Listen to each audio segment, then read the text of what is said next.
न्याय यात्रा 63 दिनों के बाद मुंबई में इख्तिताम पजीर हुई। न्याय यात्रा के इख्तिताम के लिए शिवाजी पार्क में एक रैली का भी एहतमाम किया गया, जिसमें नेशनल कॉन्फ्रेंस के सदर doctor Farooq Abdullah, people's democratic party के सरबराह महबूबा मुफ्ती ने भी शिरकत की।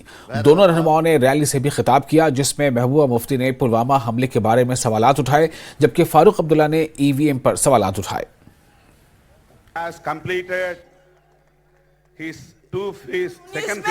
उन्होंने कुछ भी ऐसा काम नहीं किया और पुलवामा के शहीदों के नाम वोट मांगे, उन शहीदों के नाम जिनके लिए सतपाल मलिक साहब कहते हैं कि उनको उनकी लापरवाही की वजह से शहीद होना पड़ा। आपने फिर वोट दिए और आज 10 साल के बाद मोदी जी न 10 करोड़ नौकरियां, न 15 लाख जमा, न औरतों की सुरक्षा, न किसानों की डबल आयु, न एमएसपी, कुछ भी नहीं। मगर अब कहते हैं 400 पार।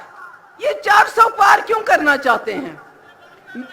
आप मेरी बात सुनिए, क्योंकि ये संविधान को बदलना चाहते हैं, आपके हाथ में से आपका वोट छीनना चाहते हैं, ताकि जिस वक्त आप लोग जाग जाओ, आप इनको बाहर करना चाहो, आपके वोट में वो ताकत नहीं रहेगी।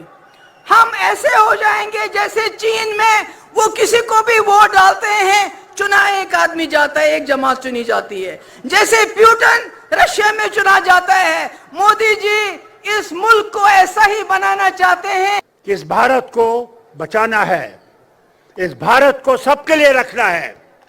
वो हिंदू हो, मुसलमान हो, सिख हो, ईसाई हो, बौद्ध हो, जो भी है वो भारतीय है, भारतीय है, भारतीय है। इससे बड़ी बात यह है, उस वोट का आपको बचाना है। ये मशीन जो है ये चोर है। मेहरबानी करके उस मशीन को देखिएगा। जब आप अपना बटन दबाएं, जो कागज वहां से लिखेगा वो देखिए कि आपका वोट उसमें है या दूसरा वोट गया है। हमने बहुत शोर किया, कहा वापस कागज का लाओ, इस मशीन को हटाओ। मुझे उम्मीद है जब इंडिया गठबंधन की गवर्नमेंट आएगी उसमें यह मशीन खत्म हो जाएगी। और जम्मू कश्मीर के साबिक नायब वजीर आला और बीजेपी के सीनियर लीडर कविंदर गुप्ता ने मुंबई में दी गई तकरीर पर महबूबा मुफ्ती और डॉक्टर फारूक अब्दुल्ला को निशाना बनाया। मुंबई में दी गई तकरीर के हवाले से कविंदर गुप्ता ने कहा कि ये कहना उचित नहीं है। आप सुनिए वो क्या कहते हैं। INDI गठबंधन की जो मुंबई में रैली हुई है, फिर से जम्मू कश्मीर के पार्टियों, जो चाहे महबूबा मुफ्ती हो चाहे फारूक अब्दुल्ला हो, वही पुराना राग अलापना शुरू कर दिया है। हार के डर से फारूक अब्दुल्ला कहते हैं कि जब हम आएंगे तो EVM मशीनें चेंज कर देंगी। इस प्रकार की चीज़ें, पता है कि हारना है, इसलिए इस प्रकार की बातें करते हैं। दूसरा, पुलवामा अटैक को लेकर के महबूबा जी फिर बोलना शुरू कर गई हैं, जानबूझ करके लोगों को गुमराह करने का।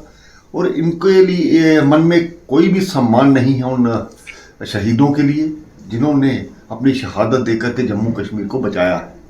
आज जम्मू कश्मीर की शांति शायद इनको बर्दाश्त नहीं होती है, तो फ्रस्ट्रेशन है, हार का डर है, इन सभी चीज़ों ने कहीं ना कहीं इस प्रकार की भाषा का प्रयोग करने के लिए इनको